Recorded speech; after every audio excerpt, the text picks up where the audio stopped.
Good morning, everyone, and welcome to the program. Welcome to newspaper headlines review on Agate TV. This is Tuesday. And of course, every day we come here to bring you perspective of things that are happening in the papers and reported. Things are happening in Nigeria and across the world and reported in the newspaper. So we've been here, last time we were here, we talked about a couple of things regarding the planned protest, and the planned protest is ongoing at the moment. But of course, before we begin, let me welcome the panelists on this program today. Well, good morning and welcome, Mr. Emmanuel Chaya. Thank you very much, Benjamin, and it's indeed great to be back again. And Nathaniel Nogo, good morning again. Yeah. Good morning. What's up? So, views first. Are you also protesting? Anyway, what's up? We have always been protesting. Every Nigerian is protesting, although peacefully, because the hardship touches every one of us. So even if we are not on the street, inside of our minds, indeed, we are protesting. So if you ask me if I'm protesting, I will say yes. Though not on the streets, but in my mind. Studio protesters. Audio protesters. So I tell you, let me have your take on the protest. Well, for me, Gustav, I think the protest has to be classified into many different, agitations.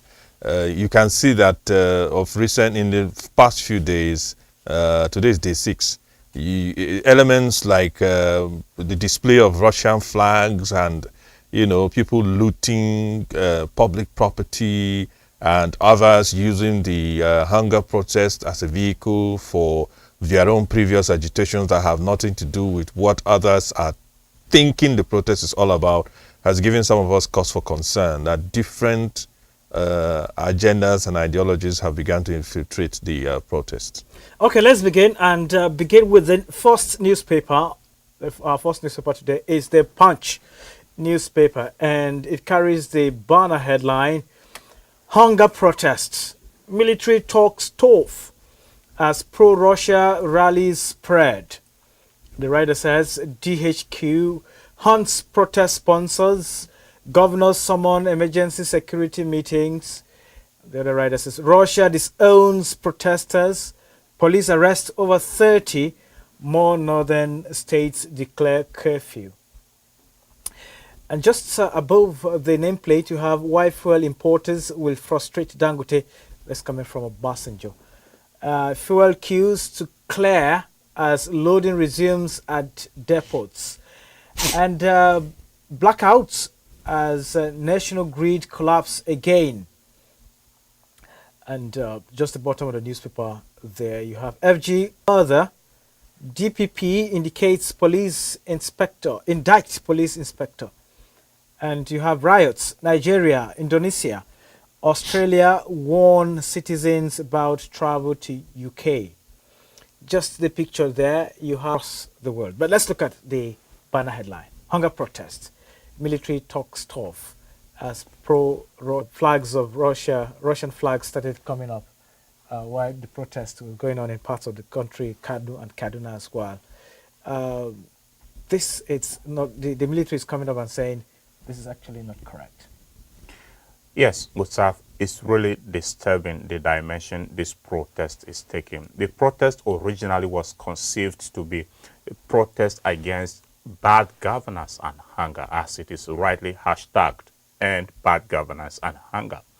But for us to see the dimension it is taking in some parts of the country is really disturbing. And of course, the federal government, as well as the security and law enforcement agencies, have it as a duty to uphold the peaceful nature of this country, to protect its sovereignty.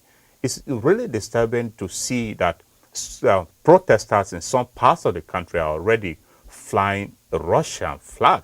And of course, like the Chief of Defense Staff, Major General Christopher Musa did mention yesterday, that is treason. What message are these protesters conveying? Are we calling for the same war experience that is going on between Russia and Ukraine? We are not in a war situation. Protesters are simply demanding for good governance, simply demanding for the federal government to alleviate the hardship citizens are passing through. So for us to see the dimension it is taken is really disturbing. But again, it is good that the Russian embassy has come out to distance itself from that action by protesters, because to see that, number one, the flag is a symbol of authority, it's a symbol of national identity for our country. And as far as Nigerians are concerned, our flag is green, white, green, and not the colors that are being flown by the protesters. Yesterday was day 5 of the protest, and of course it's only about yesterday that it started emerging, and in some far northern states, particularly in Kano, we would hear later on the DSS telling us that the person responsible, the tailor responsible for sewing these flags, has been arrested. It's really disturbing. I don't think it should go that direction at all. It's not about war. It's not about calling or undermining the sovereignty or integrity of our nation. Nigeria is a sovereign nation on its own right. We don't have any other country apart from Nigeria, and we don't have any foreign elements detecting to how our country is run. So we don't expect that protesters should tilt the direction they are going to fly Russian flags in our country. But again, the warning by the military, the hierarchs of the security forces, yesterday they had a meeting with President Bola Tinubu where he received briefing concerning the protests, and they came out to also distance the military away from fears being expressed that the military may take over power. Nobody is calling for that. It's simply about ending bad governance. It's simply about ending the hardship Nigerians are passing through. So I should think protesters in any part of the country should conduct themselves within the confines of decorum. It was agitated to be a peaceful protest and not to send wrong signals that even the international community may interpret wrongly. So for me at this moment, I will ask that the military or all security enforcement agencies should tilt the direction of ensuring that protesters who are protesting peacefully are given the security cover, and not necessarily to drag it into a direction that will undermine the sovereignty of this nation. Okay, Charia, you also perhaps have listened and followed the what is happening in some parts of Nigeria, most especially in the northern part where these Russian flags were being carried by protesters. It doesn't seem to be that they're hungry, because these guys are energetic. And it doesn't, as Nongo rightly said, it's no longer a hunger protest. Yes, I began earlier by saying that the protest is beginning to, gain colorations that are different from a whole lot of reasons that were advanced by the organizers at the beginning. Now, like Nongo did say correctly, we cannot tolerate anything that would attack the sovereignty, agitate peacefully for certain causes.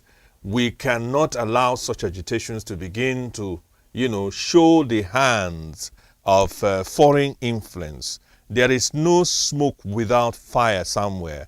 Russia has come out hurriedly to deny, but even that denial is giving some of us cause for concern. We have also seen videos where some protesters have been singing songs like Sojoji Mukeso, meaning we want the army. This is wrong. This is like I heard from an elderly statesman in the past. He would say the worst democracy is better than the best dictatorship. You have even the freedoms to protest the way you are protesting, because we are in a democracy. There are issues. Even the president in his broadcast did admit that much and did promise that they would address these issues. Can we improve our governance? Yes. Is there hunger in the land? Yes. And they say a hungry man is an angry man, but to not allow that anger to, begin to turn what was originally intended for good to become something that, and by the way, protesters such as those who were displaying such flags will now give ample reason for the government in power to come down hard on protests in other parts of the country, and particularly in those areas. So do not blame the military or the police when they begin to take certain steps, because such displays cannot be entertained by any serious government in power. And your own comment on the head, the chief of army staff, I think so, when he came and said, or rather the defense headquarters, when he came out and said, there is no plan of coup in our coffers. Of course, he has to say that, and that's the right thing to say, because he is the one that is in charge of the army, and the army submits to the civilian rule. And he has to say that. He has to say, look, there is no plan by any brass to do anything, and we completely dissociate ourselves from the actions of the protesters. That is the discipline expected of the gentlemen and officers of defense forces. But why this protest is going on 5 days now, it appears that with all the efforts that the president has done, it appears he has not assuaged the yearnings. Thing that this protest has a lot of agendas that are deviating away from what the organizers even may have imagined that this is what they wanted. A protest of this nature in a nation like Nigeria is Pandora's box, meaning once you open it, so many things begin to come out. Let's be blunt here. The reason why this protest is particularly very popular in Zaria is because of the Islamic Movement of Nigeria, IMN. And that is the nexus between the protesters in certain northern parts of the country and Russia. Because IMN is, of course, Iran-backed, Iran, Russian ally. So that is why you are seeing those flags. And if you go to a place like Zaria, you begin to imagine, why is this protest so popular in Zaria? Of course, because of the IMN and the fact that they feel bruised by the Nigerian government over the years, not particularly this administration, but past administration. So this is an opportunity for them to, ride on the wave of popular discontent and promote their own agenda as well. Okay, even you talked about Zaria, and yesterday the protesters started, I think they literally hijacked an armored, police armored personnel carrier yesterday in Zaria, and they were, I don't know whether the man who was driving was a policeman or they had sent the man. Maybe the technical guys could flag that video up and you see. So the question is, how did they overpower the security men, or did the security men just give up to show a way that let us not just be brutal and kill anybody, but let's just give to it that, okay, they can take it, but they can't destroy it? I must at this point commend the Nigerian police force or the Nigerian military so far for showing, yes, there have been deaths, there have been incidents of violence, but a great degree of restraint in the face of unbelievable provocation. That is a step that ordinarily should become an excuse for members of the Nigerian police force. There you have it. Yes, on the screen. Now, this is, when youth begin to engage in such acts, you are giving permission for members of the army and the police force. You are giving them a good enough reason to, engage in exchange of gunfire, first of all for self-defense, and then, of course, trying to quell such things. Having said what I said about the Nigerian police and the Nigerian army, I would also want to appeal that this should not be used by the people, by persons in the corridors of power as an excuse to implement very tough and draconian rules. Of course, you expect curfews and the rest of them, but please, the professionalism should continue. Yeah. But my appeal to protesters is that do not give an excuse for the first bullet to be fired. When I read about this, hijack of this police armored personnel carrier, I understood that the man driving was a policeman. He was trying, the movement he's making is to make sure that those guys, he throws them off, and then he can move. But let's look at the age. bracket of these people who are protesting, and who are even on this particular hijack. Look at the age. Perhaps you can't find anybody up to 30 at most. How does that? What signal does it mean? It tells you practically that some of these are just misguided elements that do not even know the essence of this protest. For them, it may be a fun approach, but again, it's undermining the security operatives, because should it give the cost to the security agencies to intervene, it will be brutal. So it shouldn't be about miscreants, because these are just little boys. Like you rightly pointed out from the video, their ages, none there seem to be between maybe 18 and up to 30. So for some, it may not even be about the bad governance and hardship we are protesting about. For them, it's purely a case of just going out to undermine authorities. It shouldn't be so at all. It should not be that particular direction we are taking, because if it gives the military or the security agencies any cause to act in a way that will be drastic to protect its own integrity, it's going to be drastic, and nobody should pray for that at all. Imagine that they had to retaliate, or rather respond to that particular scenario. It would have been... You know, the driver could have chosen to drive over them, and we will not be discussing, we'll be discussing an entirely different scenario. Indeed. But again, that is what is happening in Nigeria at the moment. Let's go to other snippets of the news there. Just on the Punch newspaper. Why fuel importers will frustrate Dangote? That's coming from Obasanjo. This is another thing, part of what the protests, the federal government said. We sell to Dangote in Naira. And Obasanjo is coming in, former president of this country, former head of state. Who knows, perhaps one would say he has the country in his palm. He knows he can open it from page to page. So you think his opinion is very valid? As a former president, he still has access to security briefings of particularly possibly the highest levels, because as a former commander-in-chief, you still have access to certain levels of security briefings till you die or you are mentally incapacitated, and still has access to the president to offer direct advice, and sits in corridors where whispers of distant drums exist, and he's aware of the issues at hand. If he's saying what he's saying, we should not take it for granted. It's no longer a story that there are, machinations in the background to frustrate. If you are in business and someone suddenly comes with a particular establishment that will bring down your own business, you will not fold your hands. You will not clap and shout hallelujah for the person. Now, is this patriotic? No.